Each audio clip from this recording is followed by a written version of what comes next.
Hello everyone, क्या हाल है। स्वागत है इस चैनल पे आपका फिर से। सबका बहुत बहुत जो मेरी वीडियोस को देखते हैं, जो नहीं देखते हैं वो भी कभी देख लेंगे, तो सबका फिर से बहुत बहुत स्वागत है। और चलिए आगे बढ़ाते हैं हम अपनी सीरीज को, इंजीनियरिंग मैकेनिक्स को, मैकेनिक्स ऑफ सॉलिड्स को। तो लास्ट वीडियो में हमने क्या किया था? लास्ट वीडियो में हमने एक स्पेशल टाइप का फोर्स दैट इज फटिग, उसको हमने क्या किया था? मेजर किया था। उसकी लास्टिक लिमिट यानी उसकी फटिग लिमिट हमने, सॉरी लास्टिक नहीं, फटिग लिमिट हमने मेजर की थी। किसके जरिए? एक मशीन के जरिए। सो उससे हमें उसकी फटिग लिमिट पता चल गई थी। आज जो हम करने वाले हैं, आज भी एक तरीके का टेस्ट है। आज भी हम एक टेस्ट करेंगे। क्या? Tensile test for ductile material. Ductile material I think सबको पता होगा। जिसको नहीं पता मेरी लास्ट वीडियो जरूर देख लें, आपको सारी डिटेल, सारे हिस्ट्री, बायोडा सब पता चल जाएगा। सो डक्टाइल मटेरियल क्या है? जिसको क्या कर सकें हम, दोनों तरफ फोर्स लगाएं और इलोंगेट कर सकें, वो डक्टाइल मटेरियल है। उसको क्या करेंगे? उसकी इलोंगेशन को हर एक पॉइंट पे क्या हो रहा है, जैसे ही मैंने कोई मटेरियल लिया, एक पीस मैंने लिया, उसको फोर्स लगाया और हर एक पॉइंट पे क्या करेंगे, कितना कितना स्ट्रेस है, यानी इलास्टिसिटी तक गया तो कितना स्ट्रेस है वहाँ, अपर यील्ड पॉइंट प्लास्टिसिटी तक गया, अल्टीमेट स्ट्रेंथ तक गया। तो हर एक पॉइंट पे हम क्या करेंगे? स्ट्रेंथ को मेजर करेंगे, रेजिलियंस होगा, सब कुछ इसमें मेजरमेंट होगी। जो मेजरमेंट, जो कैलकुलेशंस होगी वो मैं नेक्स्ट वीडियो में बताऊंगा। यहाँ हम करेंगे कि ये टेस्ट है क्या चीज़। और जनरली मैं आपको बता दूं ये बहुत इंपॉर्टेंट टेस्ट है, बहुत इंपॉर्टेंट टॉपिक है। मैं कह रहा हूँ सारी कैलकुलेशन खुदड़ जाएगी इस एक टॉपिक से, बहुत इंपॉर्टेंट है। सो कैलकुलेशन हम नेक्स्ट वीडियो में करेंगे। आज मैं बता रहा हूँ कि हम पीस के साथ जो टेस्ट है वो कैसे करेंगे। और मेरी रिक्वेस्ट है कि tensile test of ductile material, इसको समझने के लिए मेरी वीडियो को पूरा देखें। मैं पहले ही कह रहा हूँ मेरी वीडियो को पूरा देखें, बीच में अटके नहीं। अगर अटकोगे तो गुथल पुथल कर दोगे, फिर हमें दोष ना देना मेरे भाई। तो वीडियो पूरा देखें, तभी ये पूरा किस्सा समझ में आएगा। जनरली मैं क्या करूँगा, अब चलिए मैंने एक मार्कर ले लिया और मैंने यहाँ पे एक पीस, मैंने क्या किया, एक पीस मैंने ले लिया। क्या है ये पीस? यूनिफॉर्म मेल एरिया ऑफ क्रॉस सेक्शन, यानी इसकी एक परफेक्शन, एक मतलब कच्चा बढ़िया सा पीस है यार, सीधी सी बात है। जिसका मतलब एक परफेक्ट एक गेज लेंथ है, इसकी एक परफेक्ट एक साइज है, कोई वेरिएशन नहीं है। जिसको हमने क्या करना है, जिसपे हमने मेजरमेंट करनी है। क्योंकि अगर उबड़ा खबड़ा होगा तो मेजरमेंट क्या करोगे। तो एक परफेक्ट पीस ले लिया मैंने। जनरली 50 mm का कोई पीस लेते हैं आप, जहाँ पे भी जो भी यूज होता है वो आई थिंक 50 mm ही होता है। सो जनरली यहाँ पे हम mm की बात नहीं कर रहे। यहाँ पे मैंने एक पीस ले लिया, दैट इज कोई भी मटेरियल ले लिया। और वो मटेरियल मैं क्या ले रहा हूँ यहाँ पे? मिल्ड स्टील, क्योंकि वो क्या है? डक्टाइल मटेरियल है, हाईली डक्टाइल मटेरियल है, टफ मटेरियल है। तो वो मिल्ड स्टील का मैंने एक पीस ले लिया। ये क्या है भाई? Mild steel. मेरे को क्या करना है? दोनों तरफ टेंसाइल लोड देना है, दैट इज टेंसाइल। इसकी क्या है भाई? एक प्रॉपर गेज लेंथ है, GAUG, गेज लेंथ, यानी जो ओरिजिनल लेंथ होती है, जो फिनिश्ड एक लेंथ होती है, एक प्रॉपर पीस होता है हमारे पास एक शेप में, उसको गेज लेंथ बोलते हैं, जो एक प्रॉपर उसकी एक लेंथ होती है। ऐसे ही उसका क्या है? एक uniform area of cross section, एक uniformly area of cross section है, यानी हर पॉइंट पे क्या है? हमारा एरिया क्या है? सेम है। हमारा पीस क्या है? एकदम एक्यूरेट है, हमने ले लिया। अब मैं क्या करूंगा? जैसे ही मैं लोड लगाना शुरू करूंगा, ये सुनोगे तो जल्दी समझ आ जाएगा। दिस इज इम्पोर्टेंट, जो मैं बोल रहा हूँ बहुत इंपॉर्टेंट है। मैंने पीस ले लिया, मैंने लोड लगाना, मैं जैसे ही शुरू करूंगा तो क्या होगा? अलग अलग इसके अंदर क्या होगा? स्ट्रेन आना शुरू होगा, खिंचना शुरू होगा, लेंथ चेंज होगी। ठीक है।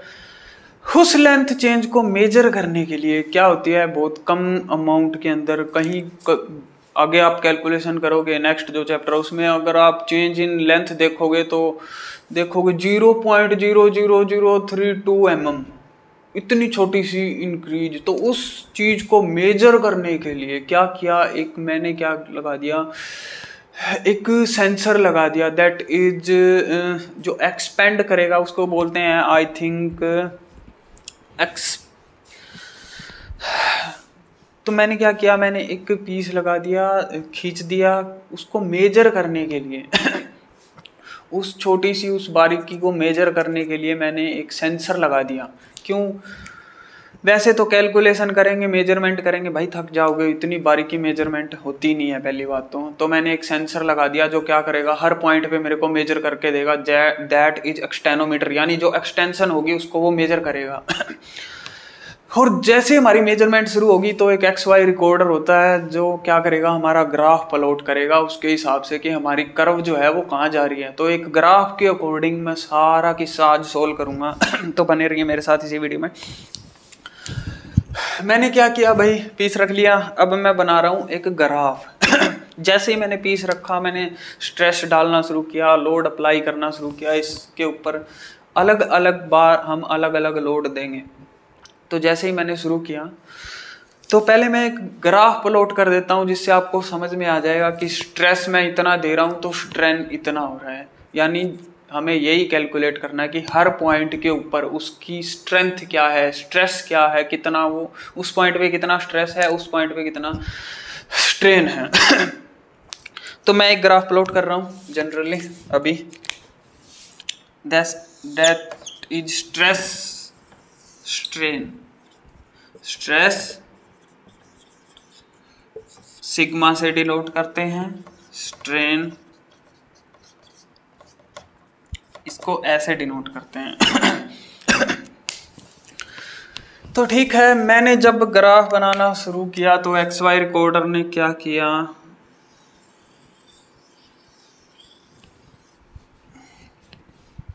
ठीक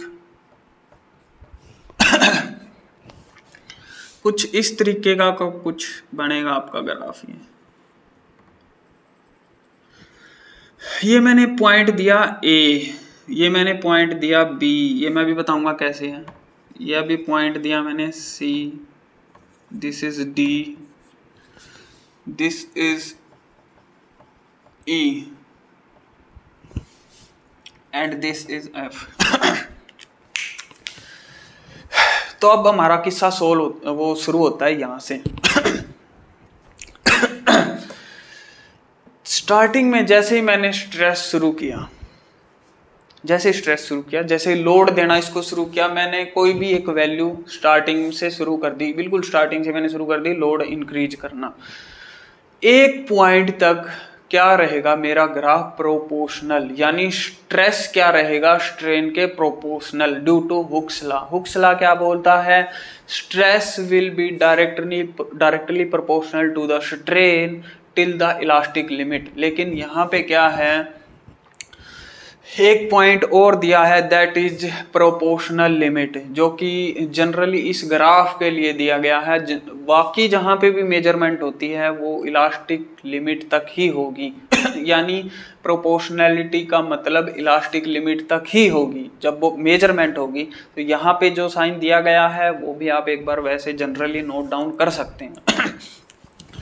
सो जैसे ही मैंने स्ट्रेस बढ़ाना शुरू किया तो क्या हुआ, एक पॉइंट जो ए पॉइंट आया वो क्या है, लिमिट ऑफ प्रोपोर्शनैलिटी। लिखते चले जाना ध्यान से और फिर समझ आएगा। जो ए पॉइंट है वो क्या है भाई, लिमिट ऑफ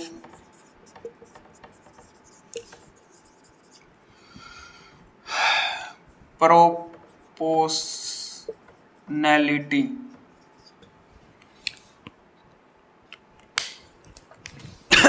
यहाँ तक क्या किया, मेरा कर्व बिल्कुल लीनियर एक स्ट्रेट लाइन बनी, यानी जैसे जैसे मैं स्ट्रेस बढ़ा रहा हूँ वैसे वैसे मेरा स्ट्रेन बढ़ रहा है, इलोंगेशन उसके अंदर आ रही है। ठीक है, अब इस पॉइंट पे आने के बाद मैंने थोड़ा और स्ट्रेस दिया। क्या हुआ, मैंने ऑब्जर्व किया till the elastic limit, elastic limit तक भी क्या हुआ, ये कर्व हल्की सी जिसको आप शायद नोट डाउन भी ना कर पाए तो वो लिमिट ऑफ प्रोपोर्शनैलिटी में ही जाता है। लेकिन क्या हुआ, ये जो मैंने पॉइंट दे दिया दैट इज इलास्टिक, यहाँ पे क्या होगा, मेरा मटेरियल इलास्टिक स्टेज में होगा, यानी यहाँ पे भी क्या होगा, थोड़ा सा कर्व बैंड होगा, यानी लिमिट ऑफ प्रोपोर्शनैलिटी में ही रहेगा। सो बी जो पॉइंट है वो क्या है, इलास्टिक लिमिट। सो बी जो पॉइंट है वो क्या है, elastic limit. B is elastic limit. B point तक फोर्स देने के बाद, यानी मेरे को जनरली क्या मेजर हुआ, मेरा स्ट्रेस जो है स्ट्रेन के प्रोपोर्शनल चल रहा है, इलास्टिक लिमिट तक चल रहा है। अब अगर ये इलास्टिक पॉइंट है, B point is elastic point, यहां पे भी लिख देता हूं मैं, ये क्या है भाई, elastic point, elastic limit point, कुछ भी बोल सकते हो आप। ये इसकी इलास्टिक लिमिट है। इससे ऊपर अगर मैं फोर्स लगाऊंगा तो क्या होगा, मटेरियल प्लास्टिक में चल जाएगा, और इससे कम अगर, यानी अगर मैं इस फोर्स को हटा दूं तो क्या होगा, मटेरियल विल कम बैक और regain in its original shape, वो वापस उसी शेप में चला जाएगा। तो ये इलास्टिक लिमिट तक हमने कवर कर लिया भाई। एक फोर्स है, एक स्ट्रेस है, जहां पे क्या है, मेरा मटेरियल इलास्टिक रेंज में है। अब ये जो पॉइंट आता है बी के बाद में, जो सी वाला जो पॉइंट आता है दैट इज यील्ड पॉइंट। इसको क्या बोलते हैं भाई, यील्ड पॉइंट। यानी ए से बी तक क्या रहा, इलास्टिक लिमिट में रहा, ए तक प्रोपोर्शनल में रहा, ए से बी तक यानी इलास्टिक, बी तक मेरा मटेरियल इलास्टिक लिमिट तक रहा। अब मेरे पास आया एक पॉइंट जिसको हम बोलते हैं यील्ड पॉइंट।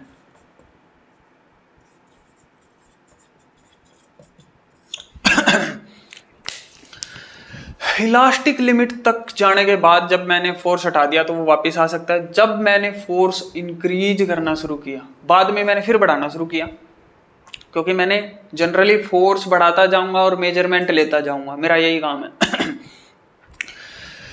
तो जैसे मैंने फोर्स बढ़ाना शुरू किया तो क्या हुआ, एक पॉइंट आया यील्ड पॉइंट, इसको मैंने नाम दे दिया यील्ड पॉइंट। यानी जब मटेरियल इलास्टिक से प्लास्टिक में क्या होगा, कन्वर्ट होगा, the material will transform into elastic to plastic limit. तो उस पॉइंट को क्या बोलेंगे भाई, यील्ड पॉइंट। यील्ड पॉइंट यानी यील्ड स्ट्रेंथ बोले तो भाई, मैं इसकी डेफिनेशन आपको लिख ही देता हूं। ये तो आई थिंक सबको समझ में आ गया होगा, गेज वाला चक्कर।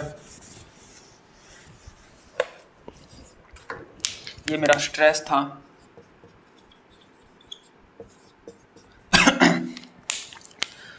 यानी ये वो पॉइंट है जहां के ऊपर मैंने अब ध्यान से सुना, अब अगर मैंने लोड लगाया तो the maximum load that will transform the material into elastic to plastic range, वो उसको क्या बोलते हैं, यील्ड पॉइंट, यील्ड स्ट्रेंथ।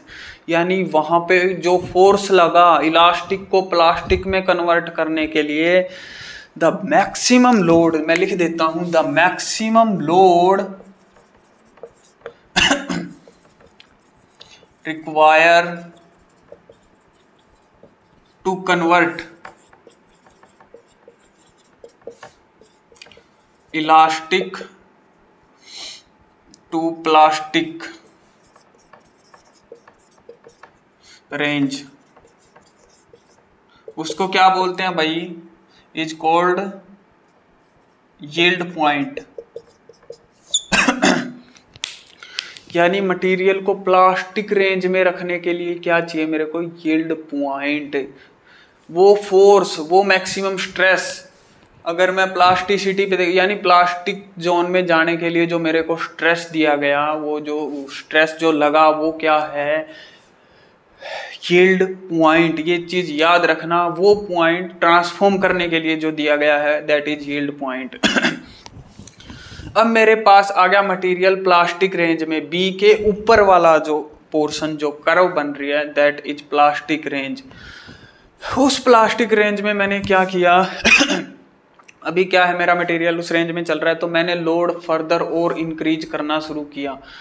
तो जैसे ही मैंने लोड फर्दर इंक्रीज करना शुरू किया दैट इज एक पॉइंट आया जहां पे क्या हुआ, मेरी प्लास्टिसिटी पूरी रीच हो गई, पूरी मतलब उसके बाद लोड बढ़ाऊं तो दिक्कत हो जाएगी भाई, सीधी बात। मटेरियल क्या क्या एकदम से कहीं भी कर्व बन सकती है। तो जो maximum load that require for plasticity, जो मैक्सिमम लोड जो इसने बियर किया, जो maximum load bear by a material in the plastic zone, लिखो इसको, द मैक्सिमम लोड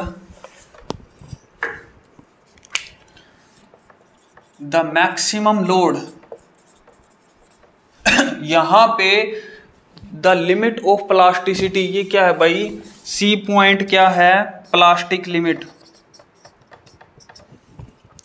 यानी इस पॉइंट पे क्या है, मैक्सिमम लोड है प्लास्टिसिटी में रहने के लिए, जो है वो मैक्सिमम लोड है, सीधी सी बात है। Maximum load that bear by a material in the plastic zone, the maximum load bear by a material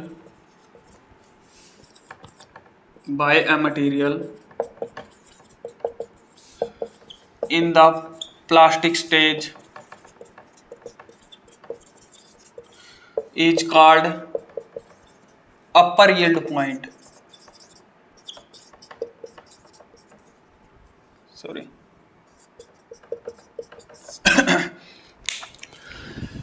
ये वो पॉइंट है जहां पे इलास्टिसिटी की एक लिमिट जो थी, वो पॉइंट है जहां पे क्या हुआ मटेरियल को अगर हटाऊं वेट तो वापस आ जाएगा। अब मैंने अगर बढ़ाया तो कितना बढ़ाऊं कि मटेरियल प्लास्टिसिटी में आए, यानी प्लास्टिसिटी को इनिशिएट करने के लिए जो लोड लगा दैट इज यील्ड पॉइंट और यील्ड स्ट्रेंथ। और maximum load under the plasticity उन्हें कितना झेला, maximum load bear by a material in the plastic stage, maximum कितना झेला, ये पॉइंट तक प्लास्टिसिटी चलती रही मेरी, लोड में बढ़ाता गया, एक पॉइंट आया जहां पे क्या हुआ, मेरी प्लास्टिसिटी मैक्सिमम हो गई उसके बाद प्लास्टिक स्टेज में उसको नहीं रख सकते, वरना वो कुछ भी हो सकता है उसके साथ, वो टूट भी सकता है, अल्टीमेट स्ट्रेंथ भी नहीं होगी, सीधा वो टूट भी फ्रैक्चर हो सकता है। यानी हम बाय एक एक पॉइंट उसको क्या कर रहे हैं, कैलकुलेट कर रहे हैं। इस पॉइंट पे जाने के बाद जब मेरा मटेरियल पूरा प्लास्टिक रेंज में है, पूरा मैंने स्ट्रेस दे दिया, इसके अलावा इसके बाद में मैं उसको स्ट्रेस नहीं दे सकता, सीधी सी बात। जब मैंने उस स्ट्रेस को कांस्टेंट किया तो क्या हुआ, जब मैंने यहाँ पे स्ट्रेस को कांस्टेंट कर दिया, देखो स्ट्रेस आगे मैं नहीं बढ़ा रहा हूं, ये कर्व यहीं पे बेंड हो रही है, दैट इज ये कर्व जो है यहीं पे बेंड हो रही है, दैट इज, मैं दोबारा एक सेकंड क्लिक कर देता हूँ, ये जो बैंड यहीं पर हो रही है और फिर ये कुछ ऐसे जाएगी, ठीक, ये जो कर्व यहाँ पे बैंड हो रही है ये कुछ ऐसे जाएगी भाई दिस इज सी डैश लगा लो, चाहे आप C1 C2 लगा लो, वो कोई चक्कर नहीं है। यानी मैंने अब क्या किया, पूरे पॉइंट पे जाने के बाद मैंने स्ट्रेस को हटा दिया, स्ट्रेस को हटाने के बाद यानी मैंने स्ट्रेस को बढ़ाया नहीं, हटाया नहीं, बढ़ाया नहीं, यानी मैंने स्ट्रेस को कांस्टेंट किया, तब भी मैंने देखा कि मेरा मटेरियल में क्या हो रहा है, स्ट्रेन हो रहा है। तब मैंने एक चीज नोटिस की, अगर मैं प्लास्टिक जोन पे, जैसे मैं इलास्टिक जोन पे स्ट्रेस को हटाता हूं तो इलास्टिसिटी में चला जाता है, अब मैं प्लास्टिक जोन पे ऊपर मैक्सिमम लोड के ऊपर क्या किया, मैंने स्ट्रेस को हटाना शुरू कर दिया, थोड़ा थोड़ा मैंने हटाया उसको, तो एक लिमिट तक क्या रहा, मेरे मटेरियल के अंदर स्ट्रेन आया। जब मैंने हटाना शुरू किया स्ट्रेन चलता रहा, तो the minimum stress that required to maintain plasticity, वो क्या है, लोअर यील्ड पॉइंट, यानी मैक्सिमम तो जो मैक्सिमम पे ले गया, मिनिमम यानी जब मैं उसको कम करता गया पर मेरा मटेरियल रहा प्लास्टिक स्टेज में ही, तो वो जो पॉइंट है that is lower yield point. The अभी इसकी डेफिनेशन आप नोट डाउन करो तो समझ में जल्दी आएगा। The minimum stress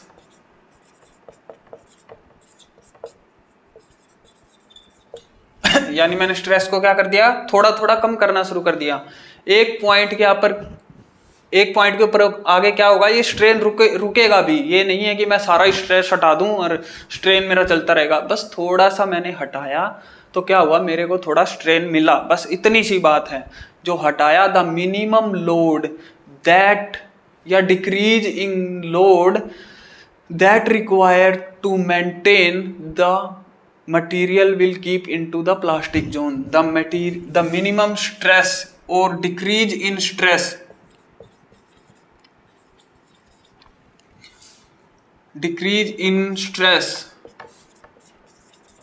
from upper yield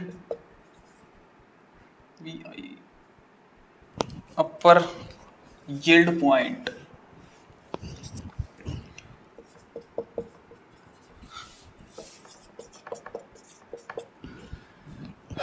decrease in stress from upper yield point required to maintain the plasticity या plastic zone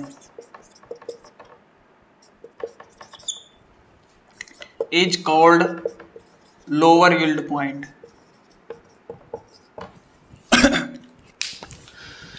सो भाई एक पॉइंट पे जाके मैंने कम करना शुरू कर दिया तो क्या हुआ, एक पॉइंट पे जाके थोड़ा थोड़ा जब मैंने कम कर दिया तो जो मिनिमम स्ट्रेस यानी मैंने जितना कम करता गया एक मिनिमम स्ट्रेस आया मेरे पास, जितना मैंने मिनिमम किया दैट इज मिनिमम स्ट्रेस।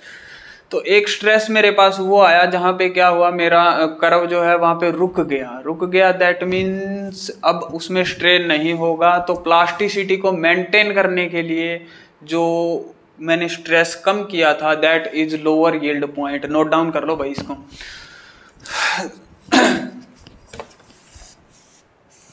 सो ये हो गया आपका upper yield point and lower yield point.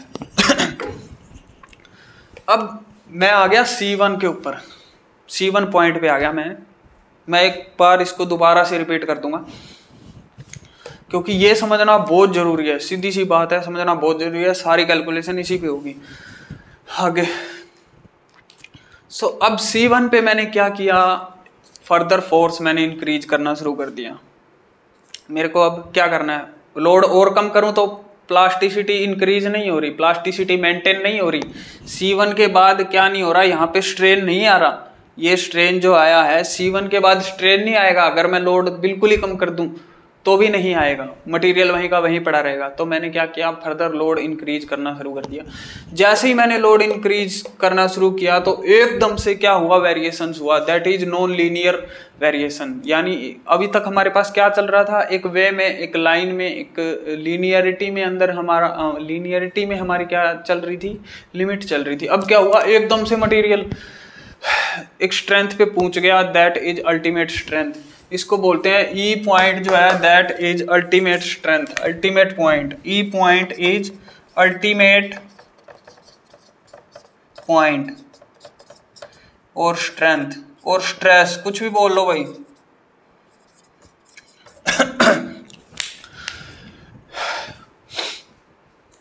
Ultimate stress पे हम पहुंच गए। इसको हम यानी अल्टीमेट स्ट्रेस यानी जो ये लोड यहाँ से हम फर्दर इंक्रीज कर रहे हैं तो क्या हुआ, एकदम से कर्व मेरा नॉन लीनियर एक्सटेंशन में गया और अल्टीमेट स्ट्रेंथ पे पहुंच गया। अल्टीमेट स्ट्रेंथ का मतलब क्या है, मैक्सिमम मैं इतना झेल सकता हूँ, the maximum load I can bear without failure. So ultimate strength, ये तो मैंने पहले भी बताया, लास्ट वीडियोस में भी बताया भाई, मैक्सिमम मैं कितना झेल सकता हूँ वही मेरी अल्टीमेट स्ट्रेंथ है। अब अगर विदाउट फेलियर, अब अगर मैं अल्टीमेट स्ट्रेंथ तक ही मेरे को निकालना है, मैं मेनली मेरा मुद्दा अल्टीमेट स्ट्रेंथ तक ही था, मेरी लास्ट लिमिट ऑफ स्ट्रेस क्या है, अल्टीमेट स्ट्रेस, ठीक है। सो क्या हुआ, अब अगर मैं इसको फर्दर अगर थोड़ा सा भी लोड दे दूं, थोड़ा सा भी लोड दे दूं, तो क्या होगा, मेरा मटेरियल क्या हो जाएगा, फ्रैक्चर हो जाएगा। तो वो मेरे को कैलकुलेट ही नहीं करना, मेरे को फ्रैक्चर पॉइंट, या फिर अगर कैलकुलेट करना है तो क्या अगर लोड बढ़ा के देख लो भाई, इस पॉइंट पे क्या हो जाएगा, फ्रैक्चर हो जाएगा, थोड़ा सा पॉइंट इंक्रीज करते ही। तो ultimate strength, the material withstand without fracture, ठीक है, उस एक पोर्शन में मटेरियल रहेगा। सो ये था complete about the tensile test. ये एक टेंसाइल टेस्ट कर दिया मैंने, मेरे को जगह जगह पे क्या हुआ, वैल्यू पता चल गई। A point limit of proportionality, B point limit of elasticity, यानी मेरा मटेरियल क्या है, इलास्टिक जोन में है वहां पे। सो क्या है, अगर मैं फोर्स हटाऊं तो मटेरियल वापस वहीं आ जाएगा। फिर मैंने वहां पे फिर फोर्स लगाया, तो जितना फोर्स मेरे को प्लास्टिक जोन में कन्वर्ट करने के लिए लगा, इनिशिएट स्टार्ट करने के लिए लगा, the maximum force required to transform elastic to plastic, that is yield point. वो मेरा एक पॉइंट था, उसको मैंने यील्ड पॉइंट का नाम दे दिया। और अब the maximum stress that is bear by a material into the plastic zone, मैं प्लास्टिक जोन में रहने के लिए उसने कितना मैक्सिमम झेल लिया भाई, वो उसकी प्लास्टिसिटी होगी। तो जैसे इलास्टिसिटी थी वैसी प्लास्टिसिटी होगी, यानी इलास्टिसिटी पे मैक्सिमम है, उससे ज़्यादा लगाएं तो प्लास्टिक में चल जाएगा। अब ये अपर यील्ड पॉइंट पे अगर मैं फोर्स लगाऊं तो क्या हो जाएगा, अल्टीमेट स्ट्रेंथ में चल जाएगा वो। तो मैक्सिमम प्लास्टिक जोन मेरा यहीं पे ख़त्म हो जाता है। फिर मैंने लोड को कांस्टेंट कर दिया, चेक करने के लिए मेरा मटेरियल वापस क्या हो रहा है, उसकी शेप वापस तो नहीं जा रहा है, यानी प्लास्टिसिटी में ही रह रहा है या नहीं रह रहा है। तो प्लास्टिसिटी को मेंटेन करने के लिए मैंने क्या किया, लोड थोड़ा थोड़ा घटाया, कुछ एक पॉइंट तक the minimum load that required to maintain the plasticity that is lower yield point. फिर मैंने क्या किया, फर्दर लोड बढ़ाना शुरू कर दिया। तो एकदम से कर्व क्या हुई, बेंड हुई, एकदम से कर्व नॉन लीनियर फॉर्मेशन हुआ, एक्सेलरेटेड मोशन से उसने मूव किया। तो क्या हुआ, वो एक मैक्सिमम पॉइंट पे पहुंच गया भाई, इससे ज़्यादा और मैं नहीं झेल सकता।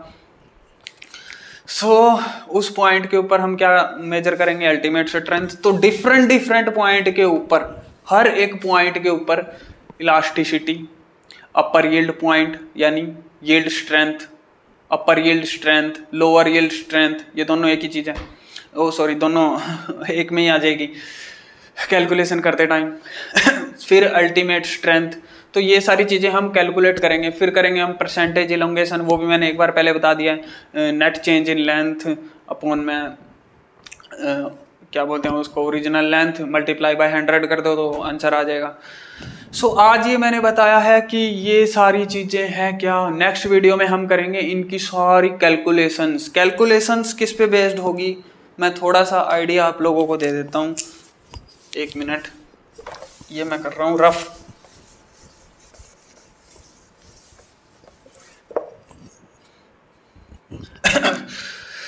स्ट्रेस क्या है हमारे पास, stress is force upon area that is newton पर mm स्क्वायर। जनरली हम इसको इसमें मेजर करते हैं, अभी मैंने पहले भी बताया था।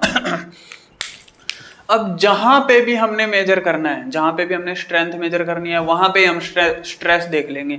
अब मेरे को इलास्टिसिटी पे बी पॉइंट पे स्ट्रेस मेजर करना है, स्ट्रेंथ मेजर करनी है, तो मैं क्या करूंगा, बी पॉइंट पे कितना स्ट्रेंथ है, यानी इलास्टिक पॉइंट पे कितना स्ट्रेंथ है, तो वो क्या आ जाएगी, इलास्टिक पॉइंट पे कितना लोड है, उसको मैं original area of cross section से डिवाइड कर दूंगा। Original area of cross section ही रहेगा हमेशा, चेंज इन एरिया नहीं रहेगा। हमेशा calculation original area of cross section पे ही होती है, ये ध्यान रखना। अगर मैं इलास्टिक पॉइंट पे देख रहा हूं तो यहाँ पे इलास्टिक लिमिट तक फोर्स इसमें पुट कर दूंगा, आंसर आ जाएगा। एरिया क्या है हमारा, ओरिजिनल सेम रहेगा। अगर मैं प्लास्टिक तक, अगर मैं अपर यील्ड पॉइंट तक कर रहा हूं तो अपर यील्ड स्ट्रेस मेरे को दिया मिलेगा, ठीक है। अपर यील्ड पॉइंट पे जो लोड है मुझे दिया मिलेगा, यहाँ पुट कर दूंगा, तो ये क्या हो जाएगा, अपर यील्ड पॉइंट, यानी अपर लिख लो इसको, यानी तो ये अपर हो जाएगा। यानी हर जगह पे जो स्ट्रेस, जो लोड है वो चेंज करते जाएंगे, हमारे पास वैल्यू आती जाएगी, यही कैलकुलेशंस होंगी आगे। नेक्स्ट एक दो वीडियो जो मैं बनाऊंगा वो इसकी कैलकुलेशंस पे होगी, बहुत इंपॉर्टेंट है। 10 10 नंबर, 12 नंबर, 14 नंबर में भी ये क्वेश्चन आ जाता है कई बार। क्या है, सिर्फ नॉलेज का फर्क है कुछ नहीं, सिर्फ एक फार्मूला है या एक दो फार्मूला जो हो रहा है छोटे छोटे, जिनके ऊपर सारी कैलकुलेशंस हो जाएंगी। सो वीडियो को यहीं विराम देते हैं। आई थिंक आप सबको समझ में आ गया होगा।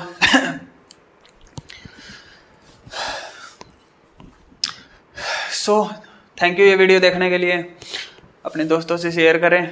अगर आप लोगों को मेरा पैटर्न, मेरा स्टाइल, मेरी सब कुछ ये चीज़ें अच्छी लगती है तो आई थिंक प्रोपोर्शनैलिटी, ये सब चीज़ें इस तरीके से पूरा डीपली आई थिंक यूट्यूब पे आपको नहीं मिलेगा।